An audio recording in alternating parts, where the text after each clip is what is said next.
بسم اللہ الرحمن الرحیم وصلی اللہ علی النبی الکریم رب اشرح لی صدری ویسر لی امری واحلل عقدۃ من لسانی یفقہوا قولی۔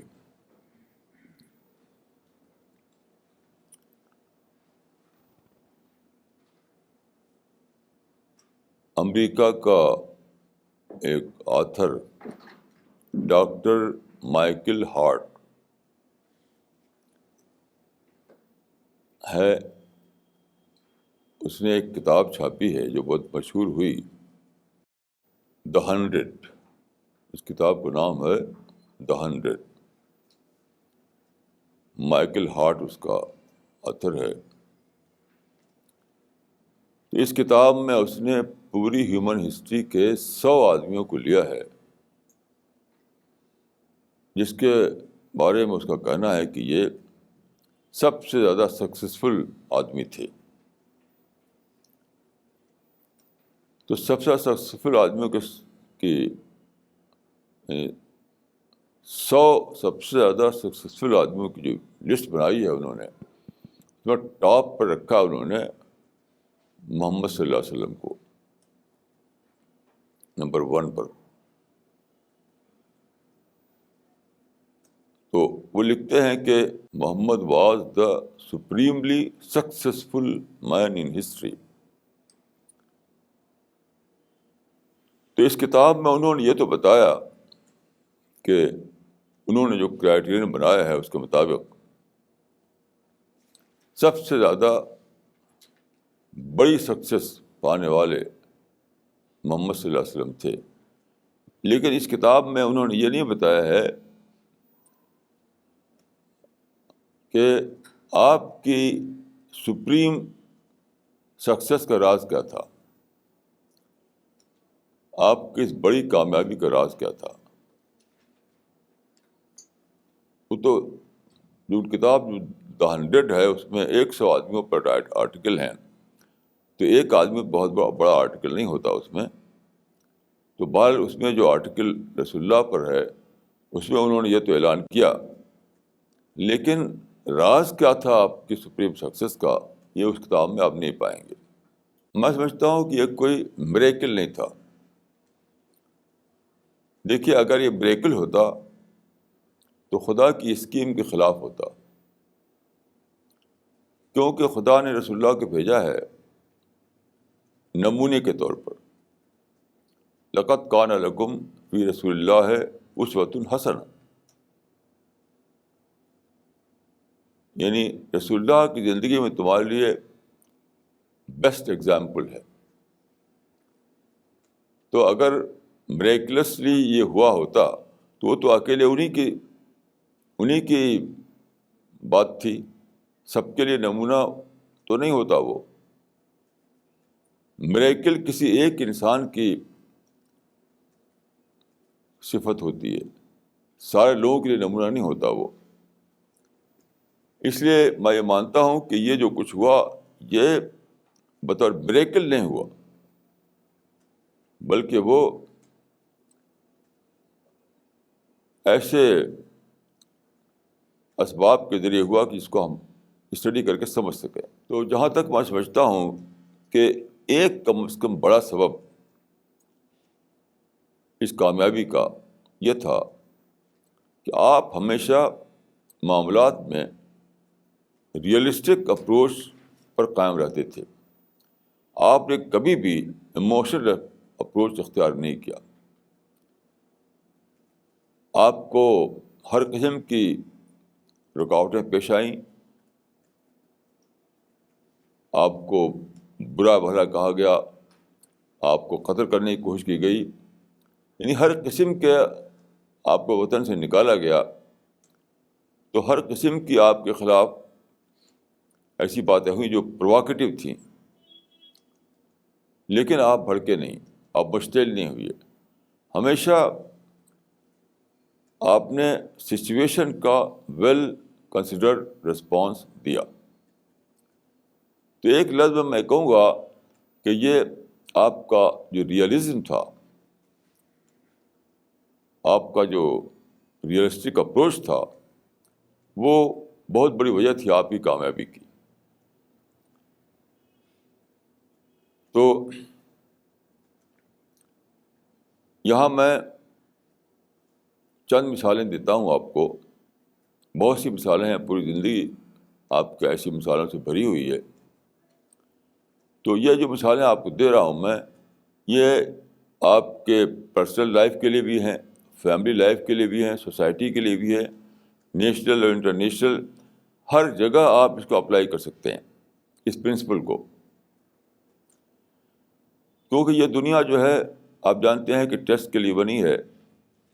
ہر انسان کو آزادی دی ہے خدا نے، تو ہمیشہ انسان اپنی آزادی کو مس یوز کرتا ہے. اس کی وجہ سے یہاں بڑے بڑے پرابلم ہمیشہ ہوتے رہتے ہیں ایک کے خلاف. اسی کی وجہ سے غصہ، یعنی اینگر اور ریونج اور یہ سب چیزیں ہوتی رہتی ہیں دنیا میں.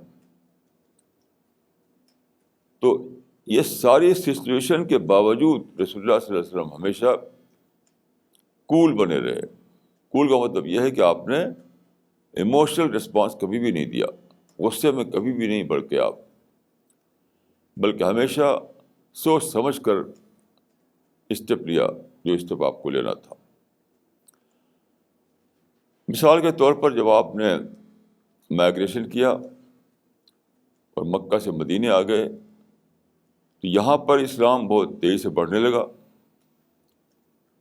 جیسا کہ کتابوں میں آتا ہے کہ ولم تبق دار من دور الانصار الا ودخل فیہ الاسلام، یعنی مدینے کے ہر گھر میں اسلام داخل ہو گیا. اور جب آپ مدینہ پہنچے تو پہنچتے ہی آپ کو وہاں پر سردار بنا لیا گیا. انہوں نے جو استقبال کیا تھا آپ کا، یہ کہہ کر استقبال کیا تھا، آپ دو تھے، آپ اور حضرت ابوبکر، تو آپ دونوں کا استقبال جو کیا تھا یہ کہہ کر کے آمرین متعین، آمرین متعین، یعنی آپ ہمارے سردار ہیں، ہم آپ کی اطاعت کریں گے، آپ جو کہیں گے اس کو ہم فالو کریں گے. یہ اسی سے استقبال کیا گیا مدینے میں آپ کا. تو جب آپ اس طریقے سے وہاں پر اس طریقے سے وہاں پر اسلام کو مواقع ملے تو مدینہ اسلام کے لیے اسٹرانگ ہولڈ بن گیا. یعنی مدینہ کو آپ نے سینٹر بنا کر کے پورے عرب میں اسلام کا پیغام پہنچانا شروع کیا، یہاں تک کہ آپ عرب کے اطراف میں جو ایڈجسنٹ کنٹریز تھے، جو جہاں رولر تھے، تو عرب کے اطراف میں جو لوگ رول کر رہے تھے ان کو بھی آپ نے میسج بھیجا. تو مدینہ کو سینٹر بنا کر کے، ایک دعویٰ سینٹر بنا کر آپ نے کام شروع کیا. تو یہ چیز مکہ والوں کو بہت ناپسند ہوئی کہ مدینے میں پہنچ کر کے اسلام اتنا طاقتور ہو رہا ہے. تو کیا ہوا کہ پھر انہوں نے باقاعدہ اٹیک کرنے شروع کیے. کئی بار انہوں نے مکہ سے چل کر کے وہ مدینہ پہنچے اور آپ اٹیک کیا، کیا کہ خاتمہ کر دیں آپ کے اصحاب کا اور مدینے کی سوسائٹی کا. تو پہلا بڑا اٹیک وہ تھا جس کو ہم بیٹل آف بدر کہتے ہیں. اس کے بعد تھا جس کو ہم کہتے ہیں بیٹل آف احد. اس طرح کے کئی اٹیک ہوئے. رسول اللہ نے ڈیفنس کے طور پر ان کا مقابلہ کیا. تو آپ نے دیکھا کہ لڑائی ہوتی ہے اور ہار جیت بھی ہوتی ہے. مثلاً بدر میں رسول اللہ اور آپ کے اصحاب جیتے، احد میں آپ کے اصحاب کو شکست ہو گئی. تو اس طرح کی سچویشن تھی. تو کوئی فیصلہ نہیں ہو پاتا تھا جنگ کے ذریعے سے. تو آپ نے بہت ہی سنجیدگی کے ساتھ، بہت ہی ٹھنڈے طریقے سے سچویشن کا سروے کیا. آپ نے اپنے کئی ڈپوٹیشن بھیجے ادھر ادھر ٹرائبس میں کہ ٹرائبس میں کیا سوچ ہے, ان کے اندر کتنا ریسیپٹیوٹی ہے. آپ نے یہ اندازہ کیا کہ عرب میں جو ٹرائبس بسے ہوئے ہیں وہ ان کے اندر سافٹ کارنر آ چکا ہے اسلام کے لیے, یعنی توحید کے لیے, کیونکہ ان کا شرک بہت پکا شرک نہیں تھا, بہت گہرا شرک نہیں تھا, کوئی فلاسفی نہیں تھی اس شرک کی, بس ایک رواج تھا. دیکھیے ایک شرک وہ ہے جو فلاسفی بیسڈ ہو, ایک وہ ہے جو صرف کلچر کا پارٹ ہو, صرف ایک رواج ہو. تو ان کا شرک کوئی فلاسفی بیسڈ نہیں تھا, صرف ایک رواج تھا. تو آپ نے اپنے سروے کے ذریعے یہ جانا کہ عرب قبائل میں, عرب کے جو ٹرائبس ہیں, ان میں اسلام کے لیے سافٹ کارنر موجود ہے. لیکن ایک چیز انہیں ریکارڈ بنی ایک چیز ان کے لیے روک بن رہی ہے, ایک چیز ان کے لیے ریکارڈ بنی ہوئی ہے کہ اگر ہم اسلام قبول کر لیں گے تو ہم قریش سے اعتبار ہو جائیں گے. کیونکہ آپ جانتے ہیں کہ قریش نے مائیگریشن کے بعد وار ڈکلیئر کر دی تھی رسول اللہ کے خلاف. تو قریش اور رسول اللہ دونوں اعتبار ہو گئے تھے. اور قریش جو تھے اس زمانے میں وہی لیڈر تھے عرب کے. اس زمانے میں آج کل کی طرح باقاعدہ گورنمنٹ نہیں ہوا کرتی تھی, لیکن چونکہ وہ کعبہ کے متولی تھے اس وجہ سے وہ انہی کو پورے ملک کی لیڈرشپ ملی ہوئی تھی. تو آپ نے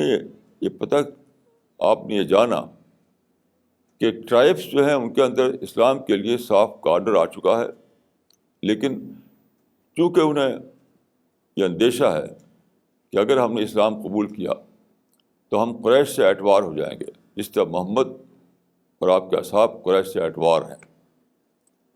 اس ڈر سے وہ اسلام قبول نہیں کرتے تھے. تو آپ نے کیا کیا, آپ نے مکہ والوں سے, یعنی قریش سے جو لیڈر تھے عرب کے, ان سے آپ نے نیگوسیشن شروع کر دیا, بات چیت. نیگوشیٹ کس بات کی؟ پیس کی. یعنی آپ پیس ٹریٹی چاہتے تھے اپنے اور قریش کے درمیان. تو آپ مکہ سے سفر کر کے گئے حدیبیہ تک. حدیبیہ میں ساری بات چیت ہوئی, تقریباً 2 ہفتے تک بات چیت ہوتی رہی.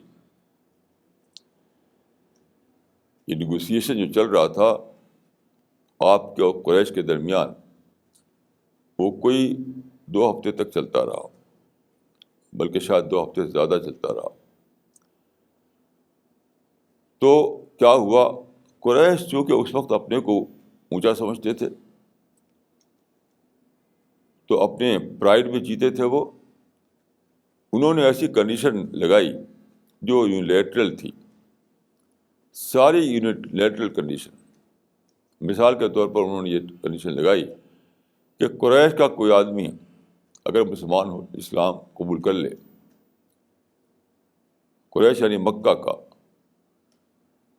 مکہ جو ان کا اسٹرانگ ہولڈ بنا ہوا تھا, تو مکہ کا کوئی آدمی اگر اسلام قبول کر لے اور اسلام قبول کر کے مدینہ چلا جائے, تو محمد مجبور ہوں گے کہ وہ لوٹائیں اس کو ہماری طرف. انہیں وہ چاہتے تھے کہ جو ایگریمنٹ ہو اس میں یہ لکھا جائے, اور اگر ہم کوئی آدمی پکڑ پائیں گے محمد کا کوئی ساتھی تو ہم اس کو واپس نہیں کریں گے. یعنی مکہ کے آدمی کو مدینہ والے واپس کر دیں گے اور مدینہ کے آدمی کو ہم واپس نہیں کریں گے. اب دیکھیں بالکل یونیلیٹرل کنڈیشن تھی یہ. اس طرح سے جتنی بھی کنڈیشن تھی سب یونیلیٹرل, یعنی مکہ والوں کے فیور میں تھی سب کی سب.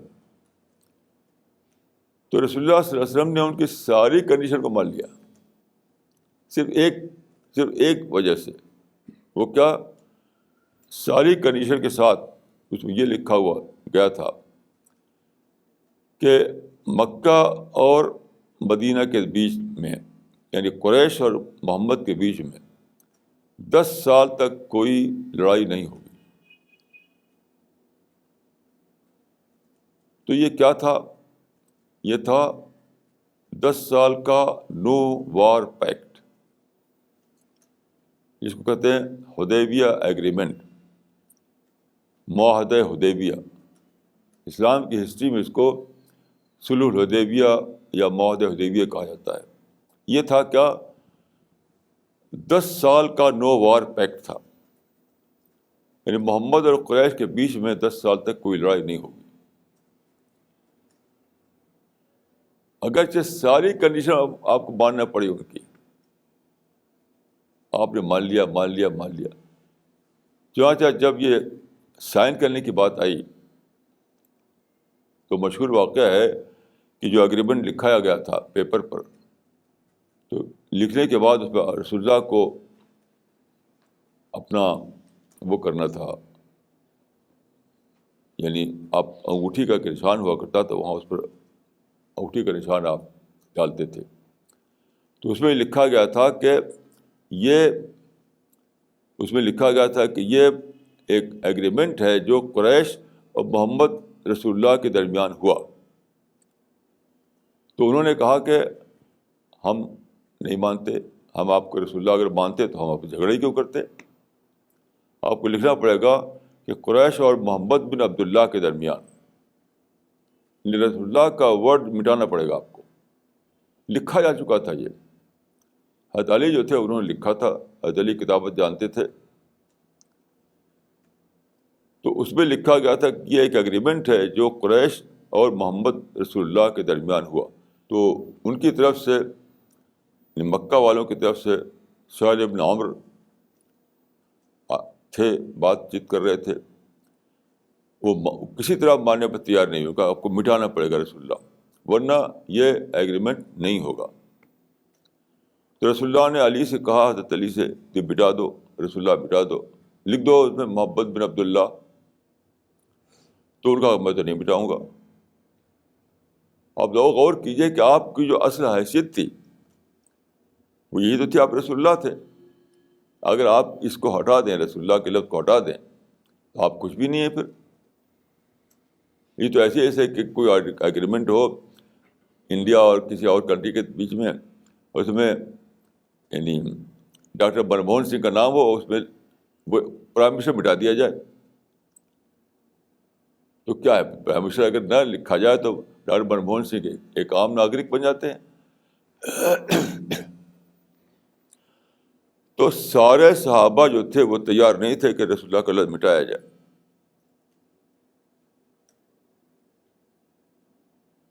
تو حضرت علی سے آپ نے کہا کہ مجھے بتاؤ کہاں ہے وہ، تو میں خود مٹاؤں گا اس کو. تو جب علی تیار نہیں مٹانے کی، رسول اللہ نے خود اپنے ہاتھ سے مٹایا اور کہا کہ لکھو محمد بن عبداللہ. اس طرح سے یہ معاہدہ ہوا.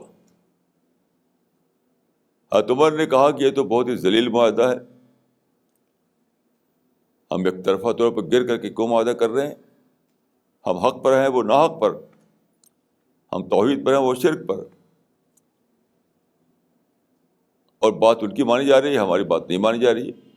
یہ معاہدہ تو بہت ذلیل معاہدہ ہے. پھر بھی رسول اللہ صلی اللہ علیہ وسلم نے اس معاہدے کو کر لیا. کیوں؟ اس میں یہ لکھا گیا تھا کہ 10 سال تک قریش اور محمد کے درمیان لڑائی نہیں ہوگی. 10 سال تک یہ جو اعتبار کی جو سچویشن بن گئی تھی وہ نہیں رہے گی. تو بہت ہی سارے صحابہ غصہ تھے، اور بہت سارے قصے ہیں وہ آپ کتابوں میں آپ نے دیکھا ہوگا. تو اس طرح سے معاہدہ کر کے آپ مدینہ واپس آ گئے، حدیبیہ سے مدینہ واپس آ گئے.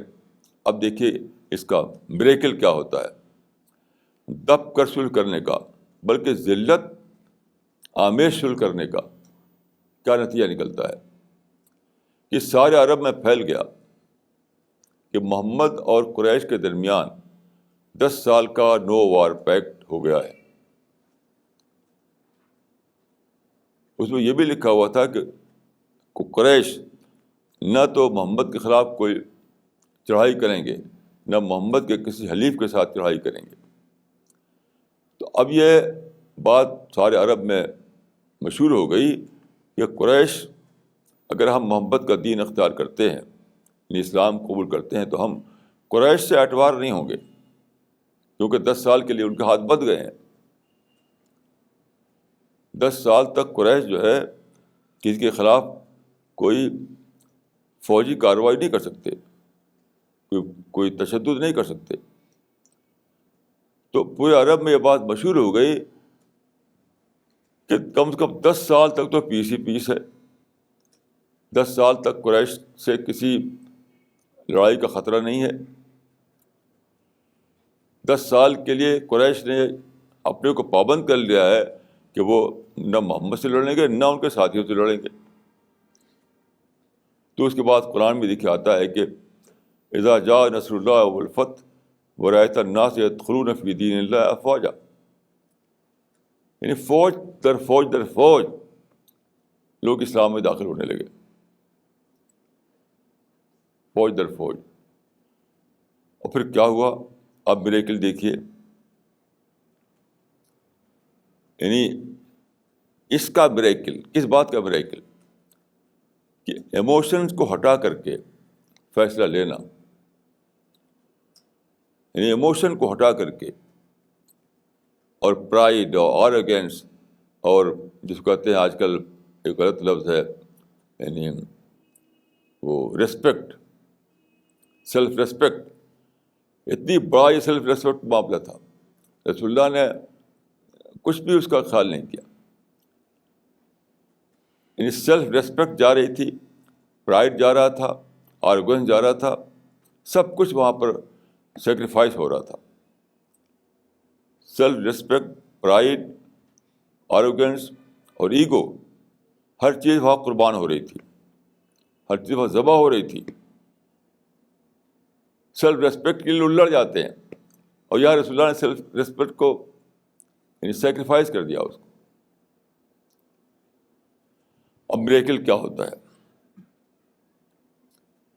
کہ لوگ بہت تیزی سے اسلام میں داخل ہونے لگے،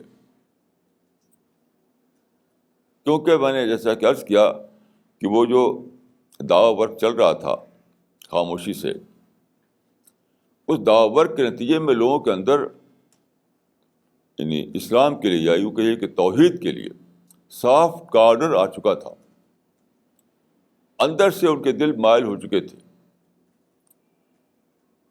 تو اب جب رکے تھے اس لیے صرف کہ قریش سے ہمارے دشمن بن جائیں گے، تو قریش کی دشمنی کا خطرہ جب نہیں رہا تو لوگ بہت تیزی سے اسلام میں داخل ہونے لگے۔ اور اس کے بعد کیا ہوا کہ پھر 2 سال کے اندر اندر ایسا ہوا کہ قریش نے خود ہی اپنی طرف سے غلطی کر کے اس معاہدے کو توڑ دیا۔ قریش نے خود وہی یعنی قریش ایموشن کے شکار ہو گئے، جذبات کے شکار ہو گئے۔ رسول اللہ تو جذبات کے شکار نہیں ہوئے تھے، تو قریش جذبات کا شکار ہو کر کے انہوں نے ایک ایسا فیل کر دیا جس سے وہ ایگریمنٹ ٹوٹ جاتا تھا۔ ان رسول اللہ کے ایک حلیف کے خلاف انہوں نے فوج میں ساتھ دے دیا۔ اس کی تفصیل میں نہیں جاؤں گا اس وقت، آپ کتاب میں پڑھ سکتے ہیں۔ تو قریش چونکہ جذبات میں ہوتے تھے، پرائڈ اور آرگن سے جیتے تھے، تو انہوں نے ایک ایسا فیل کر دیا جس سے کہ اس ایگریمنٹ کی وہ ایگریمنٹ ٹوٹ جاتا تھا۔ تو آپ نے فوراً اس کا فائدہ اٹھایا اور مارچ کر دیا اپنی مکہ کی طرف۔ اور جانتے ہیں اس وقت کیا تھا صورتحال؟ یعنی حدیبیہ ایگریمنٹ کے وقت آپ کے ساتھ کل 1400 آدمی تھے، 1400، صرف 1400۔ اور جب 2 سال کے اندر اندر آپ نے مکہ کی طرف مارچ کیا، پیسفل مارچ تھا وہ اٹیک نہیں تھا۔ یاد رکھیے کہ یہ جو آپ نے مارچ کیا تھا وہ ہرگز اٹیک نہیں تھا، وہ پیسفل مارچ تھا. اس وقت آپ کے ساتھ 10,000 آدمی تھے, 10,000.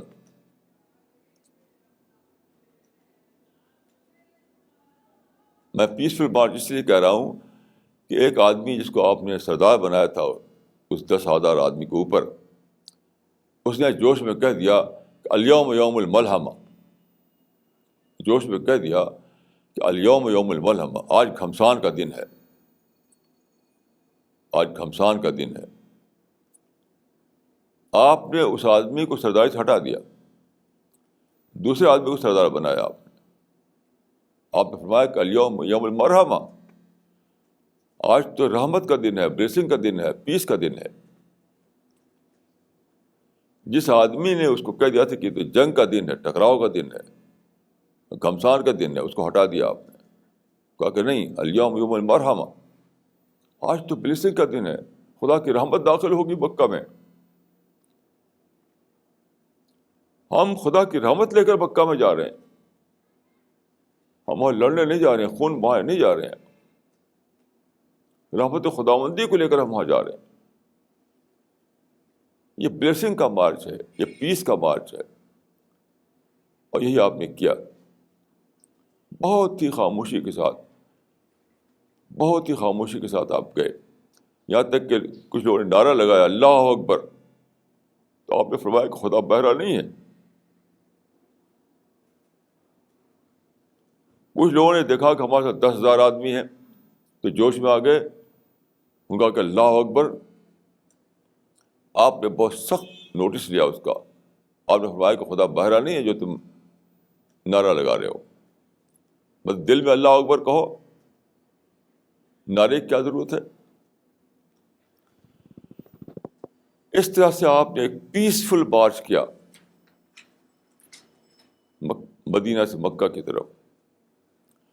اور جب وہاں پہنچے آپ مکہ کی سرحد پر, تو وہاں کے جو سردار تھے اس وقت مکہ کے, انہوں جو پتہ چلا کہ 10,000 آدمی اچانک پہنچ گئے ہیں. اتنا سیکرٹ مارچ تھا یہ, اتنا خاموشی سے تھا یہ, کہ مکہ والوں کو اس وقت خبر ہوئی جب آپ سرحد میں پہنچ چکے تھے, جب سرحد میں پہنچ چکے تھے آپ. تو جب ان کو معلوم ہوا کہ تو سرحد پر پہنچ گئے 10,000 آدمی کے ساتھ, تو انہوں نے اعلان کر دیا کہ آج ہمارے اندر محمد سے مقابلے کی طاقت نہیں ہے. سردار نے اعلان کر دیا, اے لوگوں اپنے گھروں میں چلے جاؤ. مکہ کے سردار نے اعلان کر دیا. جا کر انہوں نے تحقیق کی, معلوم ہوا کہ 10,000 آدمی آ گئے مکہ کی سرحد پر. تو انہوں نے اعلان کر دیا کہ اے مکہ والوں گھروں میں داخل ہو جاؤ, آج ہمارے اندر محمد سے لڑنے کی طاقت نہیں ہے. یہ تھا کرشمہ کس بات کا؟ اس صلح کا جس کو کہ عمر جیسا آدمی تک نے کہا تھا کہ ذلت کی صلح ہے, یہ تو پسپائی کی صلح ہے, یہ تو بزدلی کی صلح ہے, ایسا لوگ سمجھتے سارے صحابہ. لیکن یہ تھی وزڈم کی صلح تھی, یہ وزڈم کی صلح تھی. وزڈم جو ہے, جو کام وزڈم سے کیا جائے گا وہ ہمیشہ کامیابی رہے گی اس میں. تو ڈاکٹر مائیکل ہارٹ نے یہ بتایا کہ آپ دنیا کے سب سے زیادہ کامیاب انسان تھے. یہ بات انہوں نے نہیں لکھی اس میں کہ کامیابی کا راز کیا تھا, کہ آپ ہمیشہ وزڈم پر چلتے تھے, ایموشن پر نہیں چلتے تھے کبھی بھی. یہ سپریم وزڈم تھی آپ کے پاس, اس وجہ سے آپ کو سپریم سکسیس ملی. اور سپریم وزڈم وہ ہے جس میں آدمی ایموشنز کا شکار نہ ہو, ایموشن کو کنٹرول کرے.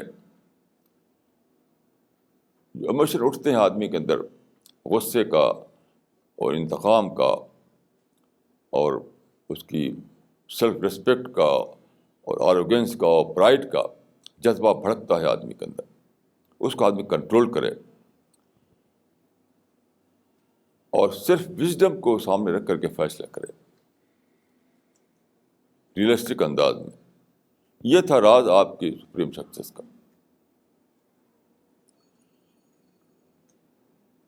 یہ طریقہ جیسا کہ میں نے عرض کیا انڈیویجول لائف کے لیے بھی ہے, فیملی لائف کے لیے بھی ہے, سوسائٹی کے لیے بھی ہے, نیشنل لائف, انٹرنیشنل لائف, ہر جگہ کے لیے یہ ہے کہ جہاں بھی آپ ایموشن سے کام کریں گے وہاں ناکامی ہوگی, اور وزڈم سے کام کریں تو کامیابی ہوگی. تو جہاں کہ میں نے عرض کیا کہ بش سپر پاور جو اس وقت سب سے بڑی طاقت ہے, امریکہ سپر پاور ہے, اکیلا سب کچھ اس کے پاس ہے.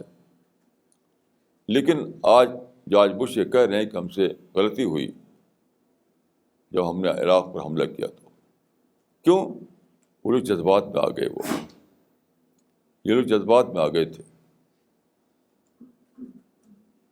خود جارج بش نے یہ کہا تھا کہ ہم کو ریونج لینا ہے ان لوگوں سے جنہوں نے ہماری گلوری کو اٹیک کیا.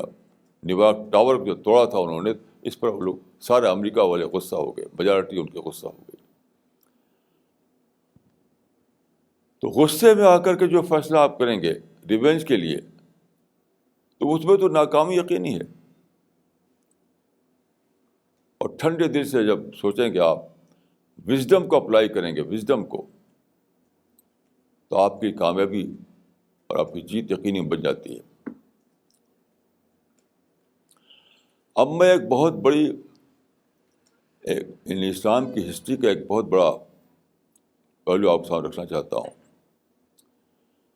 رسول اللہ صلی اللہ علیہ وسلم نے اپنے زمانے میں صحابہ کرام سے کہا تھا, آپ حدیث کی کسی بھی کتاب میں ایک باب ہوتا ہے کتاب الفتن, اس کو آپ پڑھیے.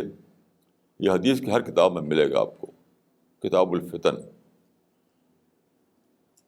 تو یہ چیپٹر جو ہے, اس چیپٹر میں بتایا جاتا ہے رسول اللہ صلی اللہ علیہ وسلم نے یہ وارننگ دی تھی, یہ بتایا تھا کہ میرے بعد سیاسی بگاڑ آئے گا, میرے بعد جو رولر ہوں گے ان میں بگاڑ آئے گا, تو تم مجھ سے کسی بھی حال میں لڑائی مت کرنا, ریوولٹ مت کرنا ان کے خلاف. یہاں تک کہ محدثین نے لکھا ہے کہ اس سے یہ مسئلہ بنایا گیا ہے کہ اسٹیبلشڈ گورنمنٹ کے خلاف ریوولٹ کرنا اسلام میں حرام ہے, حرام. یہاں پر آپ دیکھیے, آپ نے ٹھنڈے طریقے سے معاملے کو سوچا تو آپ نے اس کو سمجھا کہ ہمیشہ کسی بھی گروپ میں بات کو ڈی جنریشن ہوتا ہے.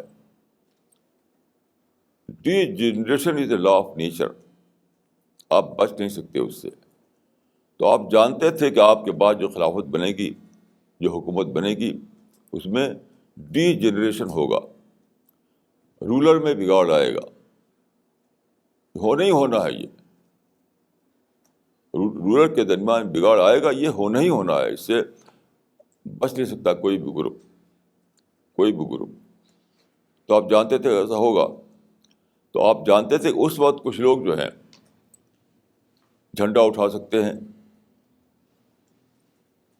کہ اصلاح کے نام پر کہ یہ ظالم ہو گئے ہیں ان کو ہٹاؤ, یہ انجسٹس کر رہے ہیں ان کو ہٹاؤ, یہ انصاف سے ہٹ گئے ہیں ان کو ہٹاؤ. یہ ایسی کچھ لوگ اس قسم کے موومنٹ چلائیں گے اور لڑیں گے رولر سے, اور پھر آپس میں یعنی وہ ہوگا, سول وار ہوگی, آپس میں لڑیں گے لوگ, مریں گے لوگ, اور کنسٹرکٹیو کام رک جائے گا. کیونکہ ابھی رسول اللہ کے بعد بہت کچھ ہونا باقی تھا. مثلا قرآن کو مدون کرنا, حدیث کو مدون کرنا, اسلامی لٹریچر تیار کرنا, قرآن کی حدیث کی کمنٹری لکھنا, اس سارا جو اسلام کا کتب خانہ آج جس کو ہم کہتے ہیں, وہ سارے بک جن کو ہم کہتے ہیں اسلامک لٹریچر, یعنی کلاسیکل اسلامک لٹریچر جو ہے, جس کو ہم کہتے ہیں اسلام کے سورس بکس یا اسلام کا کلاسیکل لٹریچر, یہ کب بنا ہے؟ رسول اللہ کے بعد بنا ہے. تو آپ جانتے تھے کہ اگر یہ لوگ پولیٹیکل ٹکراؤ شروع کر دیا ان لوگوں نے، تو کیا ہوگا؟ یہ سب کچھ نہیں ہوگا. اسلام کا کوئی تو فانی نہیں بننے پائے گا. تو اب اس میں دیکھیے آپ کے سامنے دو میں سے ایک کا چوائس تھا. وہ یہ کہ رولرز کے بگاڑ کو برداشت کریں تاکہ اسلام کا جو کنسٹرکٹیو ورک ہونا ہے وہ ہوتا رہے. اور دوسری بات یہ تھی کہ رولرز کے بگاڑ کو لے کر ٹکراؤ کریں اور پھر دوسرا کوئی کام جو ہے وہ کچھ نہ ہو، سب رک جائے. تو آپ نے رولرز کے بگاڑ کو لیسر ایول سمجھا.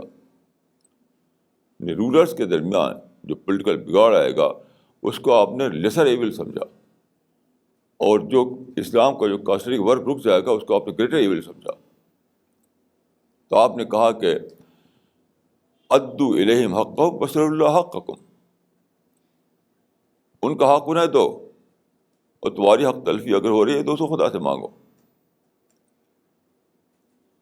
ان لوگوں کو آپ نے بہت شدت کے ساتھ ڈیوٹی کانشیس بنایا، رائٹ کانشیس نہیں بنایا. اگر آپ رائٹ کانشیس بناتے لوگوں کو تو اپنے حقوق کے لیے وہ حکومتوں سے لڑتے رہتے، رولر سے لڑتے رہتے. لیکن آپ نے کہا اپنی ڈیوٹی کو دیکھو، بس باقی خدا کے حوالے کرو. اس پالیسی کا اتنا زبردست فائدہ ہے کہ تقریباً 500 سال کی تاریخ، جو شروع کی تاریخ ہے اسلام کی، 500 ایئرس کی جو ہسٹری ہے، سارا علمی کام اسی زمانے میں ہوا.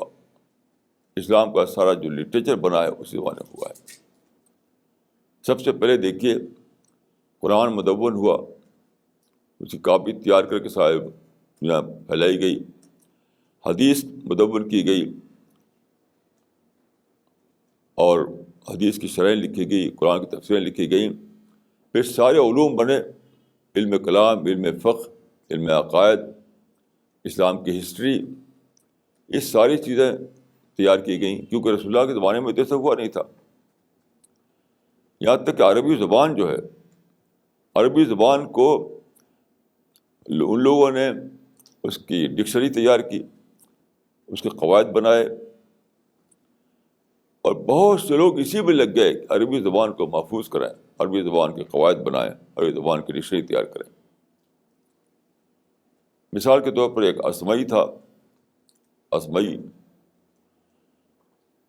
تو وہ بہت مشہور ہے عربی زبان کے ماہر کے حیثیت سے. تو اس نے کیا کیا کہ عربی زبان کو سمجھنے کے لیے، کہ عربی زبان کیا ہے، بدوؤں کے پاس جاتا تھا. وہ بدوؤں سے جا کر کے سیکھتا تھا. وہ بہت دنوں تک وہ یہی سب کام کرتا رہا. تو لوگوں نے عربی زبان تیار کی، قرآن کو مدون کیا، حدیث کو مدون کیا، حدیث کی شرح لکھی، اور بہت زیادہ کام ہوا. اسلام کی تاریخ لکھی گئی. یہ سب اسی 500 سال کے درمیان ہوا، جبکہ حکومتوں میں بگاڑ آ گیا تھا. بنو امیہ کا بگاڑ، بنو عباس کا بگاڑ، یعنی خلافت کے آخری زمانے سے لے کر کے بعد کو جتنی بھی حکومتیں تھیں سب میں بگاڑ آیا. لیکن رسول اللہ صلی اللہ علیہ وسلم نے ہدایت دے دی تھی کہ لڑنا مت تم. چنانچہ یہ ہوا کہ سارے لوگوں نے لڑائی سے اپنے کو بچایا. تابعین کا زمانہ، تابعین تھے، تبا تابعین تھے، محدثین تھے، فقہا تھے، علماء تھے، صوفیاء تھے، انہی کے زمانے میں سب کام ہوا. اور انہوں نے خروج نہیں کیا، یعنی ریوولٹ نہیں کیا. یہ بالکل الگ رہے، حکومتوں کے بگاڑ کو برداشت کرتے رہے. وہ ریوولٹ کرتے تو سب معاملہ ٹھپ ہو جاتا. تو یہ جو آپ نے کہا تھا کہ جذبات میں مت بھاگنا بلکہ عقل سے کام لینا، جذبات میں بھاگنے کا مطلب کیا تھا؟ حکومتیں لڑ جائیں. آپ نے کہا ان کو چھوڑ دو ان کے حال پر، خدا کے اوپر، اور تم اپنے تعمیری کام میں لگے رہو. یعنی اسلام کا لٹریچر تیار کرنا، اسلام کا کتب خانہ تیار کرنا، اسلامی علوم کو مدون کرنا. یعنی اسلام کی جو لٹریری بیس ہے وہ تیاری نہیں ہوتی. ایک بہت ہی اسٹرانگ لٹریری بیس ہے اسلام کی, جس کو ہم اسلام کا کتب خانہ کہتے ہیں. یہ 500 سال کے اندر بنا. وہی زمانہ ہے جب کہ سارے ہر قسم کے بگاڑ آیا, پولیٹیکل بگاڑ رولرس کے درمیان. کیونکہ آپ جانتے ہیں کہ خلافت راشدہ کے آخری زمانے میں ڈائناسٹی بن گئی تھی, یعنی خاندانی رول قائم ہو گیا تھا. پھر بگاڑی بگاڑ. لیکن یہ جو طبقہ تھا یہ بالکل اس سے الگ رہا اور اپنے کام کرتا رہا. چند ایک لوگ تھے جو لڑے. آج کل کے زمانے میں ضرور لڑائی کرتے ہیں لوگ, اس زمانے میں کوئی نہیں لڑا. تو یہ تھا عقل کا فیصلہ. جذبات کا فیصلہ تو یہ تھا کہ حکومتوں کی اصلاح کی جائے. آپ نے سختی سے منع کر دیا. آپ نے کہا کہ نہیں, عقل سے کام لینا اور لیسر ایول کو برداشت کرنا تاکہ گریٹر ایول سامنے نہ آئے. اس حکیمانہ فیصلے کا نتیجہ ہے اسلام کا کتب خانہ, جو آج اسلام کی اتنی زبردست بیس ہے کہ ویسے بیس کسی بھی مذہب کے پاس نہیں ہے.